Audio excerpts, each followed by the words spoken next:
I'm a humble self, one and the only Biafran evangelist. And as you can see, looking at my face, there is no joy, no smile. But I am not happy on what is going on, especially regard to the side when it comes to Igbo treaty. The way they are treating Igbos in this country, the Biafrans in this country, I don't like it. I don't know when Sultan of Sokoto have become Bola Ahmed Tinubu. To tell Nigerians or to decide Nigerians what to do and when to do it. In the court today was being the 6th of what? Today being the 6th of June. Nnamdi was supposed to appear in court to defend his right and for his freedom because he have overstayed and he's staying with the DSS as overdue. He's suffering and the Biafran have overdue. They have oversuffered. Biafran have overdue. We have overpaid our dues to go. Enough of this. He was supposed to appear in court today in order to finish up and to round up, what they are already on the ground having against with Nigeria. But because of, in the name of Salah, in the name of Muslim Christmas, it was suspended because of their Salah. Now, who brought this idea? I want to ask, please. This idea came from Sultan of Sokoto. Is now Sultan of Sokoto the Nigerian president? Is he now Nigerian judiciary? Is he now the Senate president? Is he now? I want to know. Is he the one that is the mouthpiece of the Islam in the whole federation? I want to know. That somebody, please, should answer me this question. Because it's becoming too obvious. Why should he be the one to decide when Salah or whatsoever should be knowing fully well that today was supposed to be Nnamdi Kanu's day? And Nigerian government concurred to it. Bola Ahmed Tinubu allowed to stay. But let me see, had he been that is an Igbo man now, will they be allowed? Will he be allowed to stay? Will he be allowed to stand? Will he be obeyed even from the federal level? These are the questions that I am asking, and I want Nigeria to answer me. Because it's becoming too obvious. Because the more the man stay there, the more they delay. These are the strategies of delaying this case, delaying this man, and detaining this man unlawfully and unjustly. Yes, it is not a laughing, it is not a joking matter because it's becoming something else and I don't like it. I am not happy about it. This case, like Omoto just said, it have overlong. What do you want to say there? What do you have to say there? That is not clear because the whole game, everything is quite open. I agree with this one, I don't agree with this one. And why I agree with this one is because of this, because of, you trash it and let us know, let the young man know his fate. Why are you detaining him unlawfully? Not that he has committed any major offense. He has not committed any. Moreover, the people that are committed are free. So why is it that and today is their day? They are there pumping out champagne, and the man is in dungeon of the DSS underground of their dark room.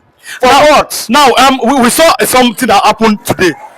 A Fulani man said that they don't support Sheikh Gumi, but I don't know why Sheikh Gumi has not been arrested. Do you ever think that Sheikh Gumi will ever be arrested? Sheikh Gumi will be, definitely. You see why Sheikh Gumi is still parading himself, moving around. It's not because he's Sheikh Gumi, and it's not because he comes from the northern part. It's because of the people that are in power. They are partnering and they are working hand to hand together with Sheikh Gumi. That is why you still see him. Because there are people that will come in power, Sheikh Gumi will be silent. And if you do anyhow, they will sentence him immediately to jail. And that time they will open up his case file. I don't know if you are getting it. So he's still working freely because of the people in power. And I believe those people in power are partnering with Sheikh Gumi. That's why you see him working freely, if not so. Don't you see how he was treated by the Arab nation? I'm talking about Saudi. They don't take and they don't tolerate such nonsense from their place. Not to talk of welcoming such a person. That's why they told him that. So, but in Nigeria here, there are the people that are partnering, I believe, which is working for. Now, on the Vanguard newspaper today, 5 Fulani S-men have killed over 10 people in Imo State yesterday. It's on the Vanguard newspaper. And now, you saw how the Igbos are complaining. You are sending people to Mecca, they are killing your people. Imo State governor has been called a saboteur. Now, even the Igbos are having disagreement about that. That is a saboteur to the interest of the Igbos. It has really caused controversy. What do you have to say about that? Yes, see, when you say somebody is a saboteur, is a saboteur by character, not by sentiment or by saying or by name. It's a saboteur by what he has performed, what he has put on the ground. You can see spending 2 point something, 1 billion, 1 billion, using it to give to Fulanis who go to Hajj. The same people are the one, they are remaining element in Imo State, are taking the life of the people that you are supposed to be governing. And in terms of governance, it means that you are watching over them. You are taking care of them. You are there to speak for them. You are their mouthpiece to secure and to make sure that they are safe under your watch. But now, they are not safe. Rather, they are losing their life. That means you are not there for them and you will never be there for them. You see why the Igbos are not happy. And moreover, you are talking about ESN. I know some persons are like, why should you mention ESN? That this, that.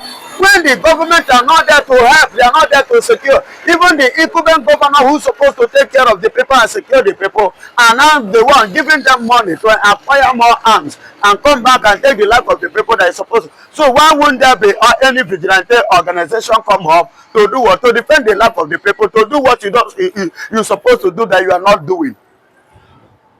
Yes, what puts on them, I don't understand. I don't really understand what is going on.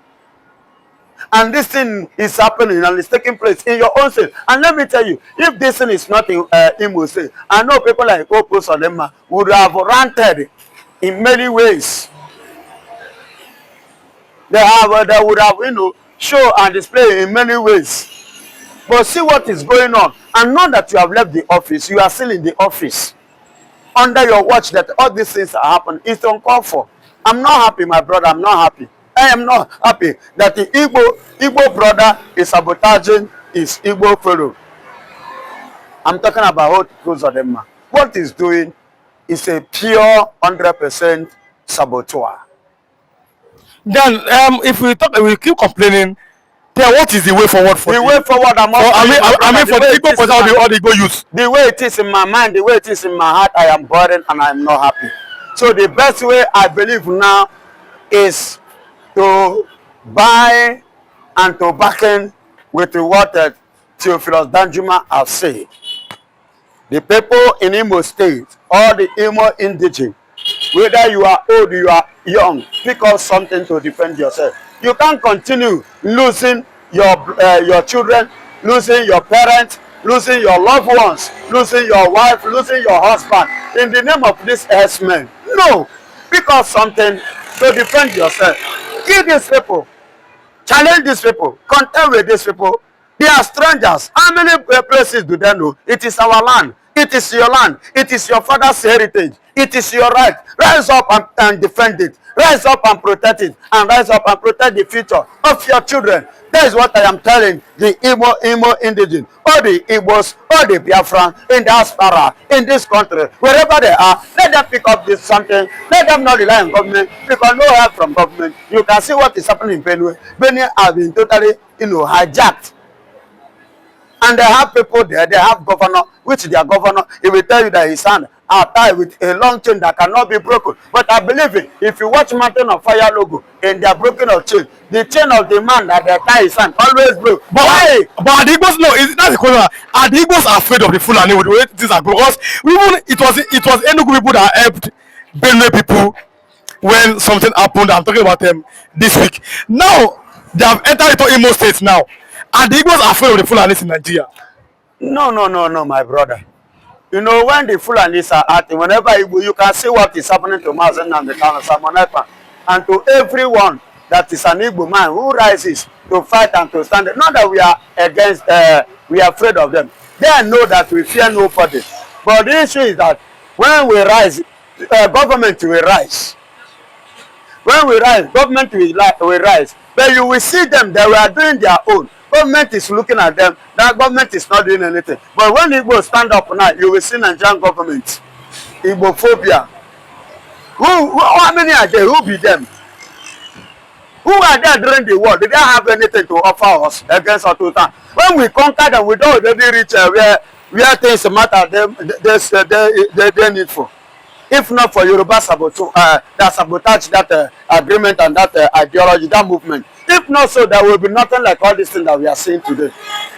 Who is a Fulani? We are not afraid of them and we can never be afraid of them. But I am telling you, a short while, I'm going to show you the video of that heavy fighting. I'm talking about how the Fulani, I'm talking about the S-men, how they chased many people away from Apaka yesterday. Heavy fighting, they have revenged. Two security officers have been killed. There is tension now in Delta State. Therefore, evangelists, let's look at this. We saw, for example, early this morning, before they went to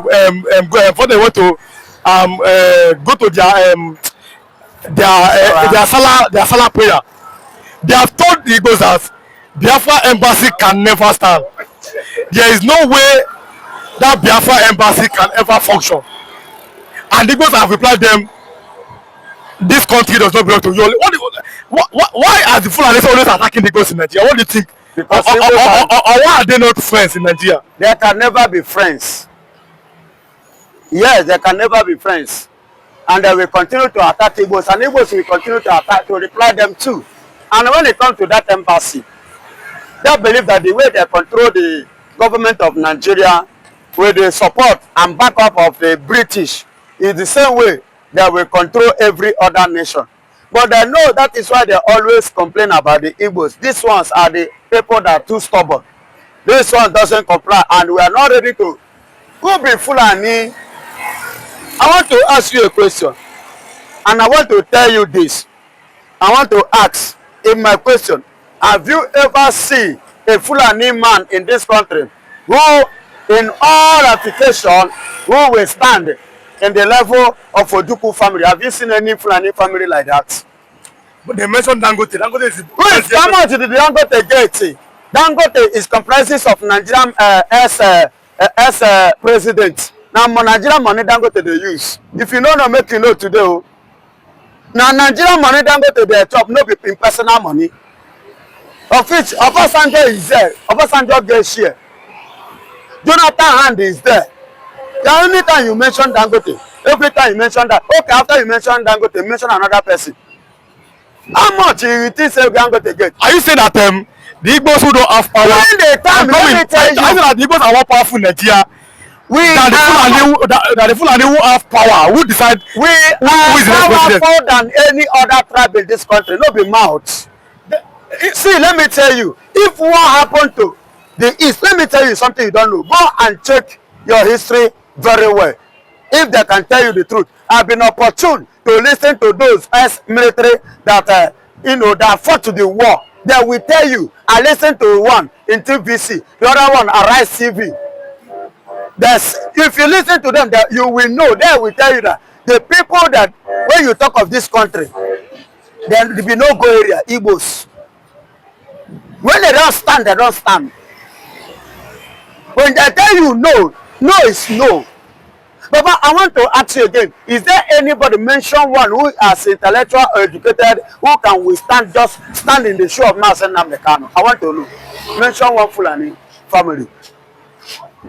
Mention one. Before the Africa opened their eyes, Ojukwu, that is the father of them, Chukwemeka, was the first person in the whole Africa to use Rolls Royce, of which Queen Elizabeth of England, when he came to Nigeria, nobody have a car that suit her except Ojukwu. The first importer and exporter of cocoa in Africa. What are you telling me? How much did Dangote get? What Dangote is having is change to compare what the father family has, when you talk of money. And let me tell you again, is there any tribe in Nigeria that will suffer what Igbos suffered after the war? You know that people that have their money in the bank. Do you know how much they give them? Ordinary 20 pounds. That 20 pounds is like, it's not even up to 200. Let's say like 200,000. Like 200 naira now. Or let's say 200 equipment, like 200,000. Let's put it. And you see, Igbos as at that time, they have millions in the bank. And that money was squandered, was collected, was denied by Nigeria, thinking that they will use that to impoverish Igbos and to oppress Igbos, to suppress Igbos. But within the space of how many years today, when Baba, look, if not that today is Salah, go and check in the street of Lagos State how many Igbo children they beg food, how many they beg money for streets. I am asking you, how many? It's not in our blood and it's not in us. God has always been faithful to every Igbo man. He has been faithful to every Igbo people. He has been faithful to the people of Biafra. That is the point I am telling you. But within the space of how many years, see where God has raised Igbos.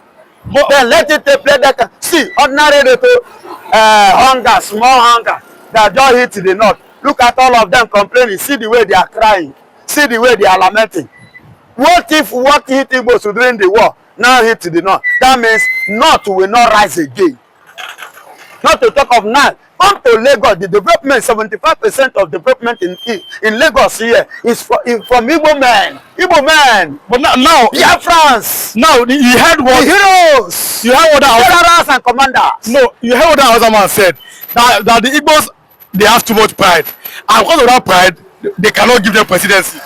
Is that a point to be looked at? My brother, let me tell you, if not for stealing, if not for criminality, them that are rushing to that Aso Rock as a president, that are, trying to die there as a president, will not be going there. It's no matter of pride. It's a matter of what the Lord is able to do in the life of every Igbo people, because we are the choosing of the Lord. We are the chosen generation of Jehovah. We are that chosen generation. Verse 12. He said he will disappoint the plans of the crafty, that their hand will not perform their evil enterprises. So God have helped the Biafrans over there, that the Fulanis could not accomplish their evil enterprises against the Biafrans in that place. So God bless those vigilantes for job well done. But now, are you not thinking that there may be a retaliation? We know that anytime something like that happens, these people, they always come back with full forces and retaliate. Are you not afraid that they may retaliate against the people of that part of Nigeria? It's not true, Rome. That their governor and the others pack themselves with their chief and carry innocent people go to bed. Their land is not true, Rome. They should take note of that. Even if they reinforce, we force them. If they reinforce, we go force them. We go force that rain on them, it go fall on them. So we are not afraid. In Biafra land, we are not afraid of anything called reinforce or reinforce. But because we are going to force the rain on you, and it will fall on you and force you to submit and to surrender. Now, if you are watching, like I said, kindly subscribe. If you have not subscribed, all notifications. And drop your comment also. Click the like button, like, and also share this video with others. I'll be showing you the video of that 4 S-men that were eliminated yesterday. I will show you the video. Biafran evangelists. Yes. Other communities, shouldn't they copy those Delta vigilantes who eliminated the 4 S-men? Other community like what? Which other community are you? I mean, other states in Nigeria. Other states maybe like the Benue Plateau and the rest, Abi. Because in Biafran land is already there. We don't need to ring bell. We don't need to ring to go to television. We have already made up our mind on how to, to secure our land, our father's land, because it is our land, our fundamental right to defend our land, our ancestral land. Are you hearing me? So it is good for other states. Boronu should copy, Benue copy.